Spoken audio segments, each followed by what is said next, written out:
Hello friends, అందరికీ నమస్కారం. Telugu life story వింటున్న ప్రతి ఒక్కరికి కృతజ్ఞతలు. అలాగే విశ్వానికి కృతజ్ఞతలు. మనీ మంత్ర 2 ఎపిసోడ్ 37.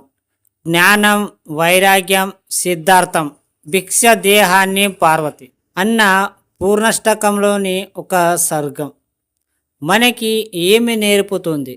జ్ఞానంతో పాటు వైరాగ్యాన్ని శంకరాచార్యులు ఎందుకు అడిగారు?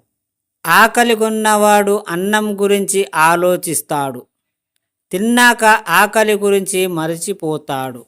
డబ్బు గురించి మనం అవసరం ఉన్నప్పుడే ఆలోచిస్తాం, తరువాత మన పనుల మీద పడిపోతాం.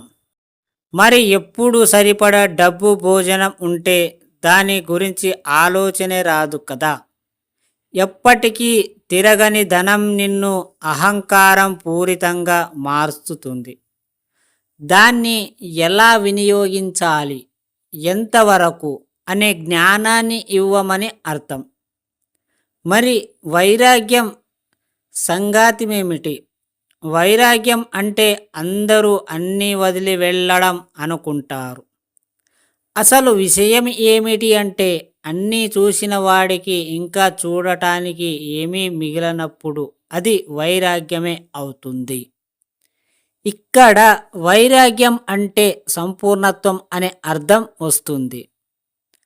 అసలు విషయం చెప్పడానికి శంకరాచార్యులు అమ్మవారి దగ్గర చేసిన ప్రయత్నమే. అంటే ఒక మహనీయుని ఆలోచన సంపూర్ణత్వం వైపే ప్రయాణం చేసినప్పుడు మనమెందుకు ఆలోచించడం లేదు?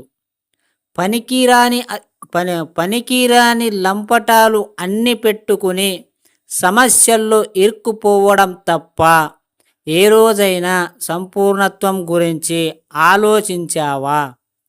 ఇకనైనా అన్నీ వదిలిపెట్టి సంపూర్ణత్వము గురించి ఆలోచించండి. లోటు తీరిపోయి మీ జీవితం ఆనందంగా తయారవుతుంది. ఇచ్చే స్థితిలో మీరు నిండుదనంతో మీరు పంచుతూనే ఉంటారు. అన్నపూర్ణే సదాపూర్ణే శంకర ప్రాణవల్లభే జ్ఞాన వైరాగ్యం సిద్ధార్థం భిక్షం దేహి చ పార్వతి. మీరు అడగండి, జ్ఞానంతో పాటు వైరాగ్యం భిక్షం పెట్టమని. శుభం భవతు. మీకు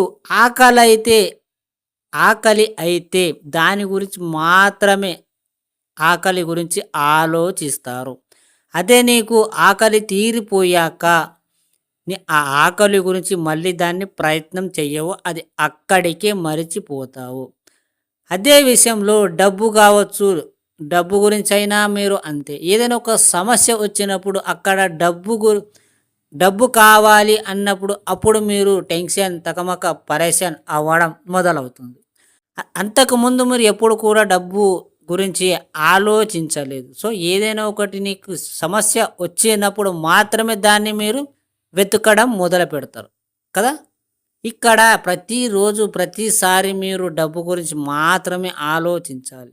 డబ్బు లేకుంటే మీకు ఏమీ లేదు అని గుర్తుపెట్టుకో. అర్థమయ్యిందా ఫ్రెండ్స్?